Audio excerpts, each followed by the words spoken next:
बना देता।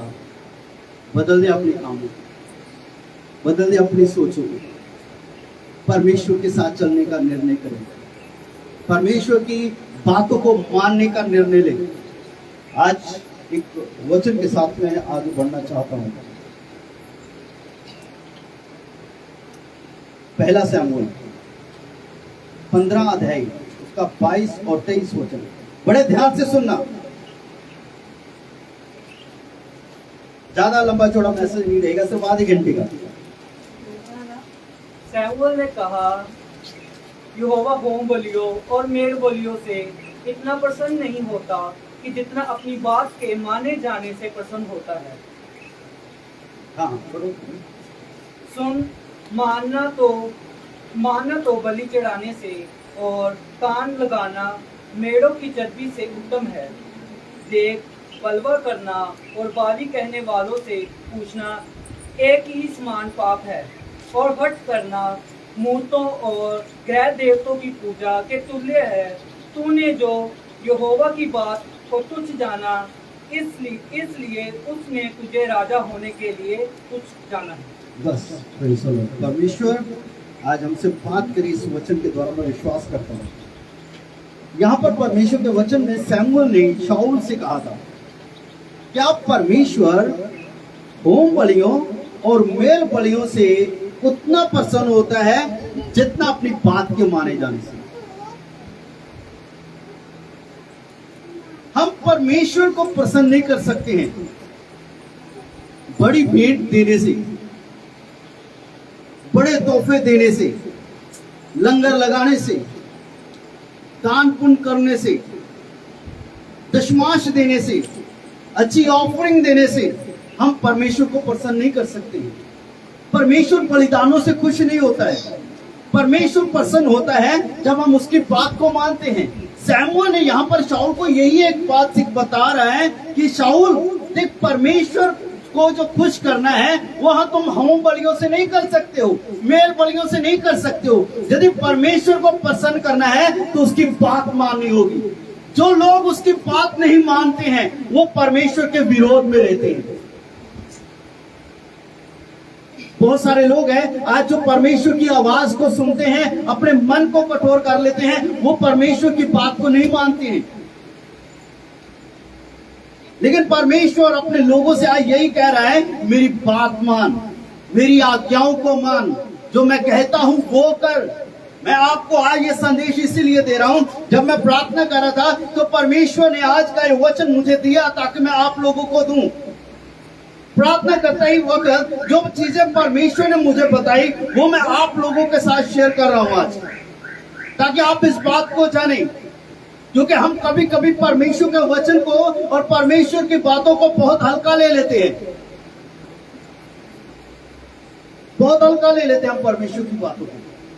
जब हम परमेश्वर की बात को जब हम सुनते हैं, परमेश्वर के वचन को सुनते हैं, परमेश्वर के वचन को पढ़ते हैं और उसके ऊपर मनन नहीं करते हैं, उसके अनुसार अपना जीवन नहीं जीते हैं, तो हम परमेश्वर को प्रसन्न नहीं कर सकते हैं। मान ले, एक बात बताना चाहता हूँ, आप सुन रहे हैं, आप आशीष पाएंगे, लेकिन परमेश्वर उससे प्रसन्न नहीं है। परमेश्वर प्रसन्न होता है जब उसकी बात मानी जाए। शाऊल ने परमेश्वर की बात को सुन लिया था लेकिन परमेश्वर की आज्ञा को नहीं माना। जो बंदा परमेश्वर की बात को सुनता है और परमेश्वर की बात को नहीं मानता है, वो बलवा करने वाला है, वो परमेश्वर के विरोध में है।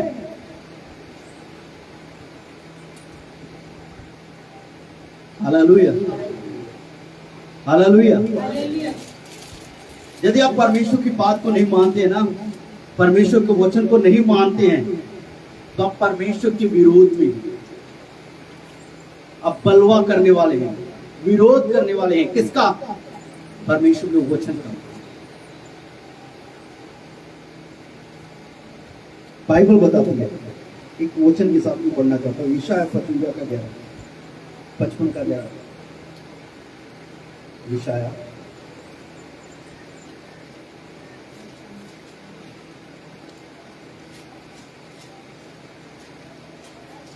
उसी प्रकार से मेरा वचन भी होगा, उसी प्रकार से मेरा वचन भी होगा जो मेरे मुख से निकला होता है, जो मेरे मुख से निकला है। वह व्यर्थ कहकर वे व्यर्थ ठहर कर मेरे पास न लौटेगा। मेरे पास ना लौटेगा। याद रखिए, जो वचन आपके पास पहुंच जाए ना, वो व्यर्थ नहीं लौटेगा।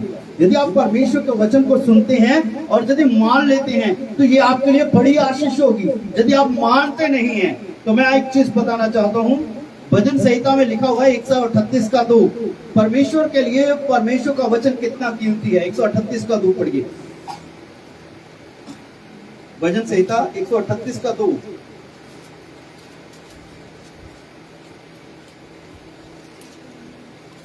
मैं तेरे पवित्र मंदिर की ओर दंडवत करूंगा हाँ जी, और तेरी करुणा और सच्चाई के कारण तेरे नाम का धन्यवाद करूंगा। हाँ, क्योंकि तूने अपने वचन को अपने बड़े नाम से अधिक महत्व दिया है। परमेश्वर ने अपने बड़े नाम से ज्यादा महत्व किसको दिया है? और जब परमेश्वर का वचन उसके मुख से निकला है, जो आज हम सुन रहे हैं, जो आज हम पढ़ रहे हैं, और यदि हम इस वचन को सुनते हैं जो हमारे पास पहुंचा है, वचन को हम पढ़ते हैं जो हमारे तक पहुंचा है, और लिखा है परमेश्वर के वचन में, यूहन्ना रचित सुसमाचार 12 का 48, 12 का 48, 48, जल्दी से। जो मुझे तुच्छ जानता है जो मुझे तुच्छ जानता है और मेरी बातें ग्रहण नहीं करता, और मेरी बातें ग्रहण नहीं करता, उसको दोषी ठहराने वाला तो एक है, उसको दोषी ठहराने वाला एक है। अर्थात जो वचन मैंने कहा है, जो वचन मैंने, कहा है। Praise the Lord, hallelujah. सुनिए ध्यान से, सुन रहे सब लोग। अंत के दिनों में यीशु मसीह ने कहा, मैं तुम्हें दोषी नहीं ठहराता हूं, लेकिन अंत के दिन में कौन दोषी ठहराएगा? जो वचन परमेश्वर से मुख से निकला, जो परमेश्वर के मुख से आया है, वो ऐसे वापस नहीं लौटेगा। याद रखना, अंत के दिन में जो वचन तुम लोगों ने सुना है, वो वचन अंत के समय में, न्याय के दिन आपके विरोध गवाही देगा।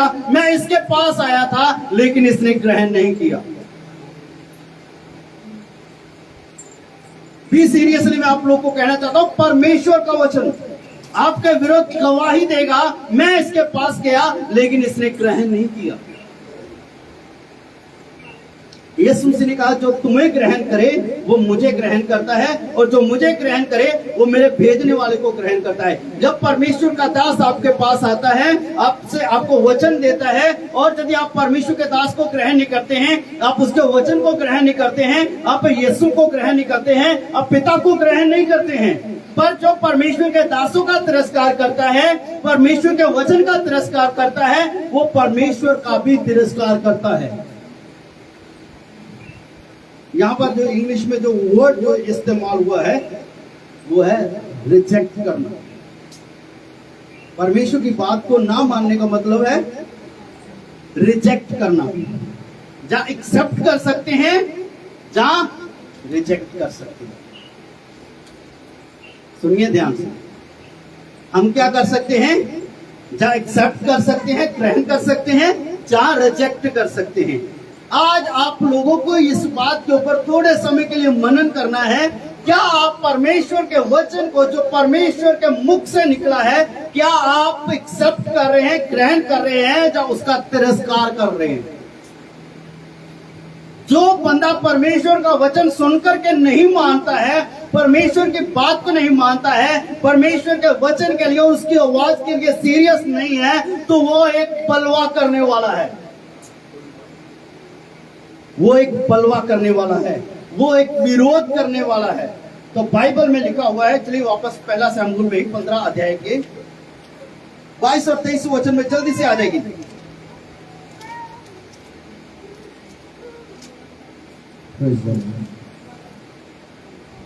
हाँ, 22-23 दोबारा पढ़िए।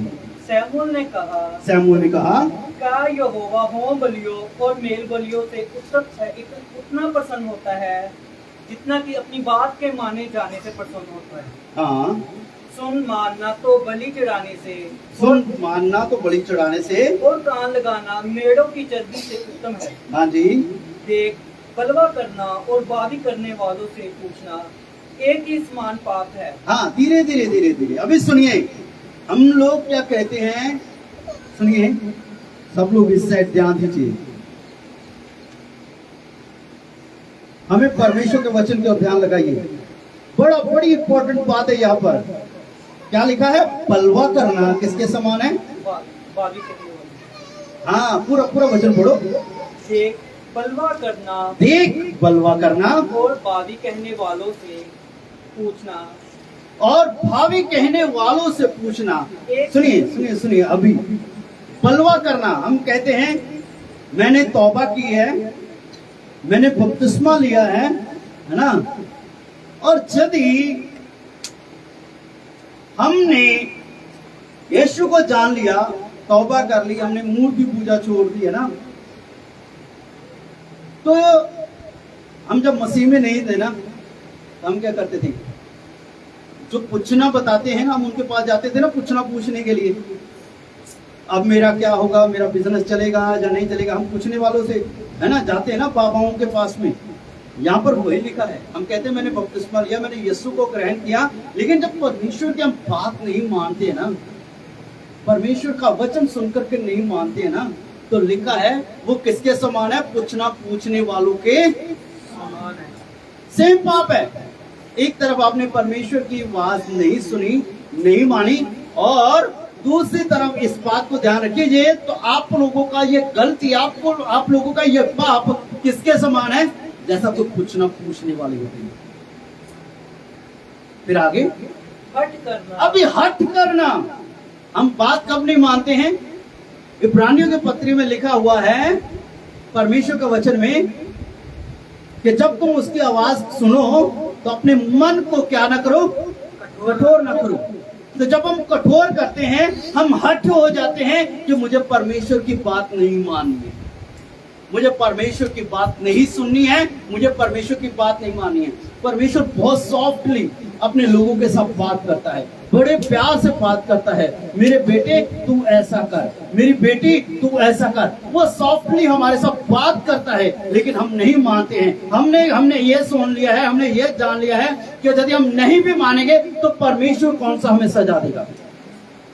ये सच बात है, परमेश्वर आपको सजा नहीं देगा, पर ये कभी मत भूलें, परमेश्वर यदि अनुग्रहकारी है तो वो न्याय भी है, वो न्याय भी करेगा।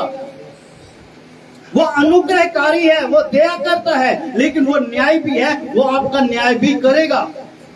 जब हम परमेश्वर के आवाज सुनते हैं, परमेश्वर का वचन सुनते हैं, और हम हट करते हैं, अपने मन को कठोर कर लेते हैं, हम कहते हैं हमने मानना नहीं है, चाहे पास्टर कितना भी प्रचार करे,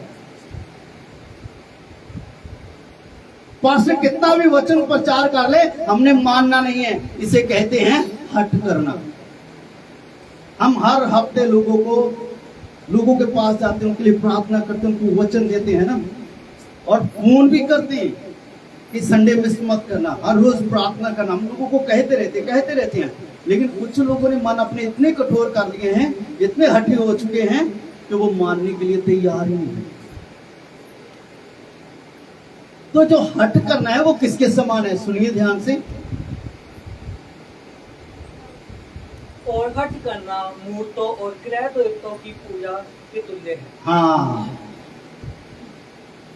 भले आप मूर्ति पूजा नहीं करते, लेकिन जब हम हट करते हैं, परमेश्वर की बात नहीं मानते हैं, तो हम क्या करते हैं? किसके समान ये हमारा पाप गिना जाता है? मूर्ति पूजा की पाप।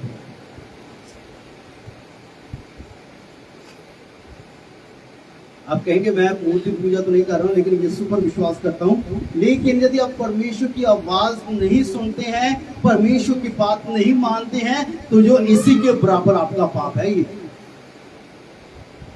मैं आप लोगों को डिस्करेज नहीं करना चाहता हूँ, लेकिन मैं चाहता हूं कि आप लोगों का ध्यान परमेश्वर की ओर लग जाए। मैं ये कहता हूं कि आप लोग परमेश्वर की ओर अपना मन लगाएं। आपको पता है कि आज्ञा ना मानना परमेश्वर के विरोध में है। लेकिन जैसे ही हम परमेश्वर की आज्ञाओं को मानते हैं तब हमारे जीवन में एक बहुत बड़ा बदलाव आता है। आज हम दुख में रहते हैं, परेशानी में रहते हैं, कलेश में रहते हैं, घरेलू झगड़ों में रहते हैं और बीमारी में रहते हैं और हर वक्त सताव सहते हैं, हर वक्त हम निंदा सहते हैं, हर वक्त हम बुरी चीजों का सामना करते हैं, हर रोज बुरे सपने देखते हैं, शैतान हमको दबाता है, शैतान हमें हर वक्त फेल करने की बात करता है। ऐसा क्यों है? आदम और हव्वा ने किसकी बात मानी थी? व्यवस्था में 28 का एक आदम और हव्वा ने किसकी बात मानी? उन्होंने परमेश्वर की बात नहीं मानी। वो परमेश्वर के साथ चलते थे लेकिन उन्होंने परमेश्वर की बात नहीं मानी, उन्होंने दुष्ट की बात मानी। शैतान सांप के द्वारा आदन की वाटिका में आया और उनको गुमराह किया। नहीं, परमेश्वर जानता है यदि तुम इस वृक्ष का फल खाओगे मरोगे नहीं बल्कि परमेश्वर के जैसे हो जाओगे। पिछले हफ्ते मैंने बताया शैतान यीशु के पास आया और 3 बातें लेकर आया। हमें शैतान की बात नहीं माननी है, हम शैतान के साथ कॉम्प्रोमाइज मत करें। शैतान कहता है देख बाहर कितना सुख और विलास है, देख बाहर क्या हो रहा है, जैसे दुनिया जीती वैसे जी।